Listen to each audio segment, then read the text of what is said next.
തൃശൂർ കൊരട്ടിയിൽ തെരുവ് നായ്ക്കളുടെ വിളയാട്ടം. 200ഓളം ഇറച്ചിക്കോഴികളെ തെരുവ് നായ്ക്കൾ കടിച്ചുകൊന്നു. കോനൂർ സ്വദേശി പൗലോസിന്റെ ഫാമിലായിരുന്നു സംഭവം. രാവിലെ കോഴികൾക്ക് തീറ്റ കൊടുക്കാൻ ഫാമിൽ എത്തിയപ്പോഴാണ് ഫാം ഉടമ സംഭവം അറിയുന്നത്. 200ഓളം വരുന്ന കോഴികൾ കൂട്ടത്തോടെ ചത്തുകിടക്കുന്നതായി കണ്ടെത്തുകയായിരുന്നു.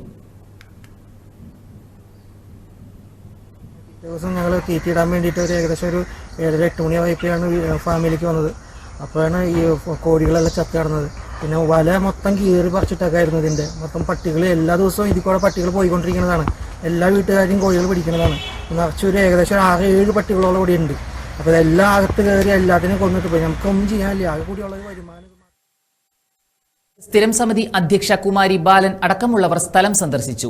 വിവരം വെറ്റിനറി ഡോക്ടറെ അറിയിച്ചിട്ടുണ്ടെന്നും പഞ്ചായത്തിന്റെ അടിയന്തര ശ്രദ്ധയിൽ നായ്ശല്യം കൊണ്ടുവരുമെന്നും കുമാരി ബാലൻ പറഞ്ഞു. പഞ്ചായത്തിൽ എപ്പോഴും പറയുന്നത് ABC പ്രോഗ്രാം അനുസരിച്ച് നമ്മൾ കഴിഞ്ഞ ഭരണസമിതിയുടെ കാലത്ത് 2 ലക്ഷം രൂപ വെച്ച് വന്ധീകരണമെങ്കിലും നടത്തുമായിരുന്നു. ഇപ്പോൾ പട്ടിയെ തിരിഞ്ഞു നോക്കാത്ത ഒരവസ്ഥയുണ്ട്. പല സ്ഥലങ്ങളിലും കോനൂർ ജംഗ്ഷൻ, പെരുമ്പി അമ്പലം, അതുപോലെ ജഡ്ജസ് പോളിടെക്നിക്കിൻ്റെ അടുത്ത്, പള്ളിയുടെ ഫ്രണ്ടിൽ, പള്ളിയുടെ ഉള്ളിൽ ഒക്കെ പട്ടികളെ ഭയങ്കര ശല്യമാണ് എല്ലായിടത്തും.